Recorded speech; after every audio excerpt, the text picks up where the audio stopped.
নমস্কার, আপনারা দেখছেন বার্তালিপি ডিজিটাল বুলেটিন। খবর পাঠে আমি দেবাশিস চক্রবর্তী। প্রথমে সংবাদ শিরোনাম।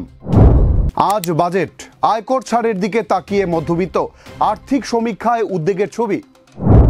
রোগীদের ইডিএল তালিকাভুক্ত ওষুধই লিখুন। শিলচরে সাংবাদিক সম্মেলন করে চিকিৎসকদের উদ্দেশ্যে আহ্বান মন্ত্রী অশোক সিংহলের। ড্রেন নির্মাণ সহ গান্ধী মেলার টেন্ডারের নামে ব্যাপক দুর্নীতি, পুরসভার কাজকর্মে বিজেপির কমিশন রাজ চালানোর অভিযোগ কংগ্রেসের। বরদলৈ ট্রফিতে গোলের বন্যা রূপমকে, 14-1 গোলে হারিয়ে বড় জয় পেল লক্ষ্মীপুরের লেনরোল এফসি। এবারে বিস্তারিত খবর। শনিবার সাধারণ বাজেট পেশ করবেন অর্থমন্ত্রী নির্মলা সীতারমণ। নরেন্দ্র মোদী সরকারের তৃতীয় মেয়াদে এটি প্রথম পূর্ণাঙ্গ বাজেট। ফলে এই বাজেটের উপর নজর থাকবে গোটা দেশের। বিশেষ করে মধ্যবিত্তরা বাজেট বড় ধরনের আয়কর ছাড়ের প্রত্যাশা নিয়ে বসে আছেন।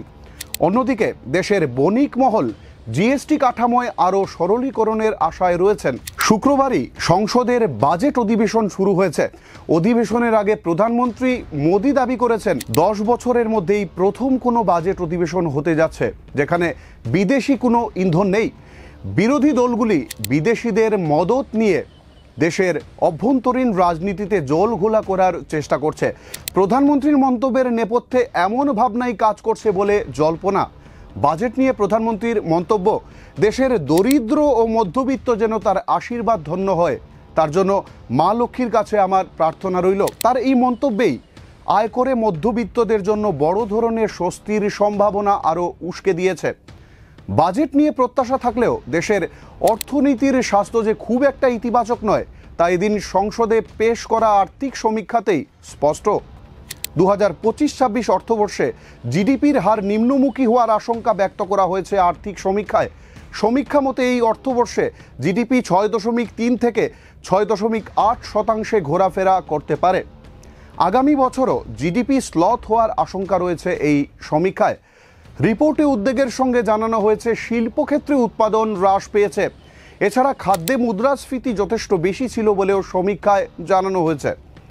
এদিকে আর্থিক সমীক্ষায় দেশের অর্থনীতির আসল ছবি ধরা পড়েছে বলে দাবি করেছে বিরোধী কংগ্রেস। প্রাক্তন অর্থমন্ত্রী তথা প্রবীণ কংগ্রেস নেতা মোদী সরকারের আর্থিক নীতির তীব্র সমালোচনা করে জানিয়েছেন, মাঝারি আয়ের দেশের ফাঁদের দিকে ভারতকে টেনে নিয়ে যাচ্ছে বর্তমান সরকার। জিডিপি নিম্নমুখী হওয়াটা দেশের অর্থনীতির জন্য মোটেও ভালো খবর নয় বলে জানিয়ে রাখেন প্রাক্তন অর্থমন্ত্রী। সবকিছুর পর শনিবার নির্মলা সীতারমণের সাধারণ বাজেটে কোনো স্বস্তি মিলে কিনা তা দেখার জন্য মুখিয়ে রয়েছে দেশের শিল্পমহল থেকে শুরু করে আম জনতা। 2014 से लेकर अब तक शायद पहला पार्लियामेंट का सत्र है कि जिसके 1-2 दिन पहले कोई विदेशी चिंगारी नहीं पड़ती।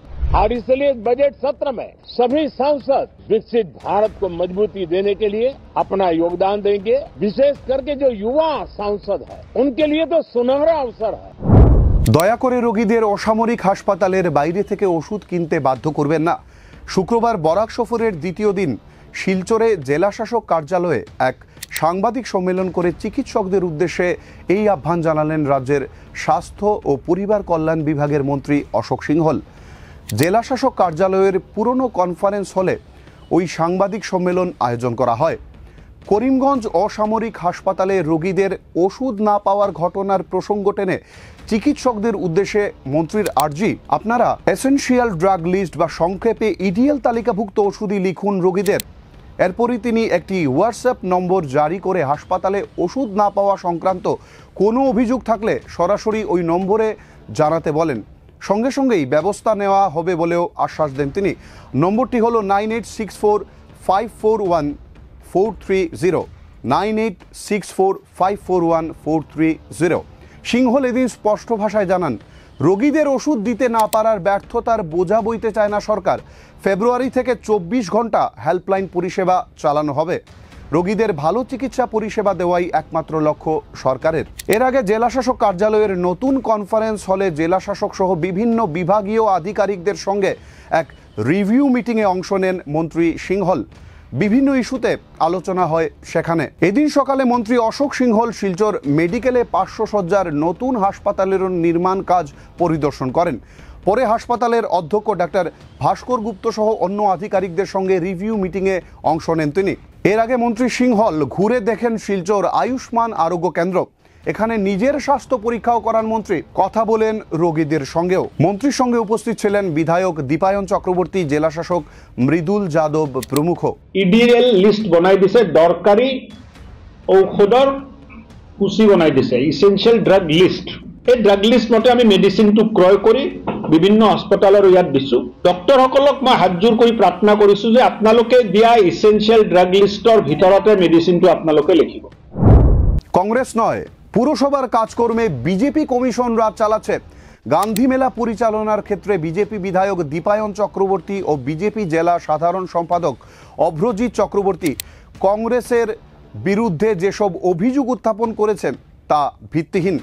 শুক্রবার শিলচর জেলা কংগ্রেস ভবনে এক সাংবাদিক বৈঠক ডেকে এসব অভিযোগ করেছেন জেলা কংগ্রেসের মিডিয়া ইনচার্জ দেবদীপ দত্ত, প্রাক্তন পুর কমিশনার সজল আচার্যরা। তারা এর সপক্ষে এদিন পরিসংখ্যানও তুলে ধরেন। বিধায়ক দীপায়ন চক্রবর্তীর মুখে স্বচ্ছতার কথা শোভা পায় না বলেও অভিযোগ করেছেন তারা। গান্ধী মেলা পরিচালনার ক্ষেত্রে স্বচ্ছতা বজায় নিশ্চিত করতে তারা সরব হয়েছেন। আর এটাই সহ্য হচ্ছে না বিধায়ক দীপায়ন চক্রবর্তীর। বিস্ফোরক অভিযোগ কংগ্রেসীদের। শহরের ড্রেন নির্মাণ কাজে ব্যাপক অনিয়ম ও গাইডলাইন্স লঙ্ঘন হচ্ছে, এ ব্যাপারেও অভিযোগ করেছেন তারা।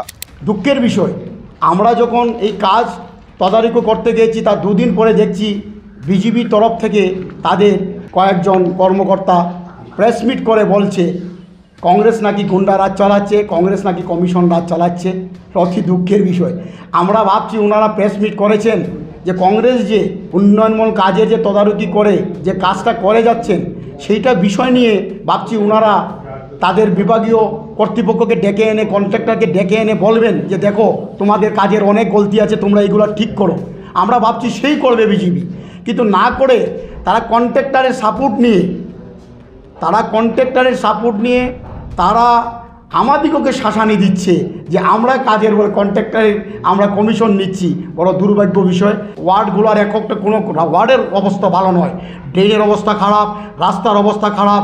কিন্তু আমি দেখছি যে আজকে এই প্রশাসন আর এই বিধায়ক মিলে আজকে শিলচর শহরের যে মিউনিসিপ্যালিটির যে টাকাটা, এই টাকাটা নিয়ে কিন্তু মিউনিসিপ্যালিটির অলিগলির কাজ করছেন না। উনি পিডব্লিউডির উপরের রাস্তা, NHDSL এর রাস্তার উপর উনি ফুটপাথ বানাচ্ছেন। কেন? পিডব্লিউডির কি টাকা নেই? আগামী যে নির্বাচন আসবে শিলচরের নাগরিক এক একটার হিসাব নেবে। রাঙ্গিরখাড়িতে মিষ্টির দোকানে গাড়ির ধাক্কা, ভাঙল দোকানের শাটারের পাশাপাশি মিষ্টির শোকেস। বৃহস্পতিবার মধ্যরাতে ঘটেছে এই ঘটনা। এর ফলে বিস্তর ক্ষতির মুখোমুখি হয়েছেন দোকানের মালিক।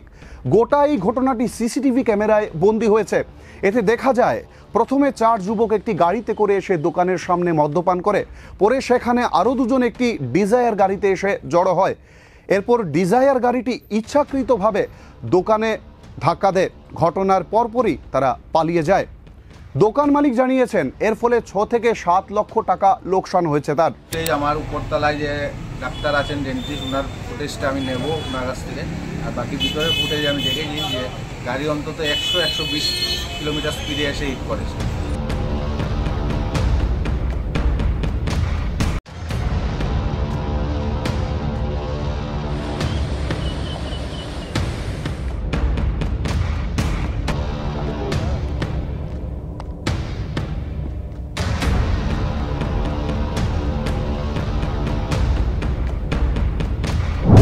হাইলাকান্দি জেলায় অপরাধ কমছে উল্লেখযোগ্য হারে। শনিবার পরিসংখ্যান দিয়ে এই তথ্য জানিয়েছেন হাইলাকান্দির পুলিশ সুপার লীনা দোলে। পরিসংখ্যানে দেখা গিয়েছে 2023 সালের তুলনায় গত বছর জেলায় অপরাধের সংখ্যা হ্রাস পেয়েছে 37%। দেখা গিয়েছে হাইলাকান্দিতে সবচেয়ে কম অপরাধের মামলা রুজু হয়েছে বিলাইপুর থানায় 35টি, আর সবচেয়ে বেশি হাইলাকান্দি সদর থানায় মোট 311টি। পুলিশ সুপার জানান অপরাধের সংখ্যা হ্রাস পাওয়ার সঙ্গে সঙ্গে অপরাধীদের দোষী সাব্যস্ত হওয়ার হারও বেড়েছে। 2024 আরম্ভ হতে আমার কেস রেজিস্টার হয়েছে 951। তার আগৰ বছৰ 2023 আমাৰ কেছ ৰেজিষ্টাৰ হৈছিলে মোৰ দেন 1500 চ' কেছৰ ৰেজিষ্ট্ৰেশ্যন আমাৰ কমিছে আমাৰ চাৰ্জশ্বিট পাৰ্চেণ্টেজ যোনটো আমি ইনভেষ্টিগেশ্যন কৰাৰ পিছত আমি কোৰ্টত যোনটো ফাইল কৰোঁ সেইটো 2023 আছিলে 67% আৰু সেইটো ইম্প্ৰুভ হৈছে 2024ত সেইটো 81% হৈছে আৰু 2023ত আমাৰ কনভিকশ্যন ৰেট আছিলে 18% আৰু এইবাৰ 2024 শেষত আমি 20% কনভিকশ্যন ৰেট আমি পাবলৈ সক্ষম হৈছোঁ। এবার খেলার খবর। বরদলৈ ট্রফিতে শিলচরে শুক্রবার বড় জয় পেল লক্ষ্মীপুরের লেনরোল এফসি। শুক্রবার শিলচর স্পোর্টিং ক্লাবের মাঠে দিনের প্রথম ম্যাচে লেনরোল এফসি 14-1 গোলে হারায় রূপমকে। ম্যাচের প্রথম থেকে বিপক্ষকে চেপে ধরেন লেনরোলের খেলোয়াড়রা। একের পর এক গোল করতে থাকেন তারা। দিনের দ্বিতীয় ম্যাচে তারাপুর এসিও চেঙ্কুরি প্রগতি সংঘ ম্যাচটি শেষ হয় অমীমাংসিতভাবে, ফল 3-3।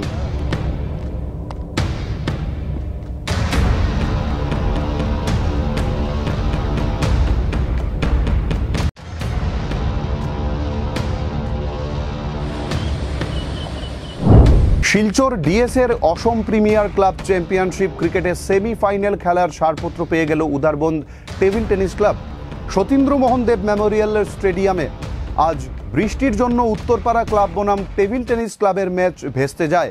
ফলে 3 দলীয় গ্রুপ থেকে রানার্স আপ হয়ে সেমিফাইনালে উঠে গেল উদারবন্দের ক্লাবটি। অবশ্য নিজেদের প্রথম ম্যাচে টিটি ক্লাব এবং উত্তরপাড়া ক্লাব টাউন ক্লাবের কাছে বিশাল ব্যবধানে পরাজিত হয়। শনিবার ইন্ডিয়া ক্লাব এবং ইটখোলা এসি মুখোমুখি হচ্ছে। বিজয়ী দলের সঙ্গে সেমিফাইনালে টিটি ক্লাবের দেখা হবে। আজকের মতো খবর এ পর্যন্তই। ধন্যবাদ। শুভরাত্রি।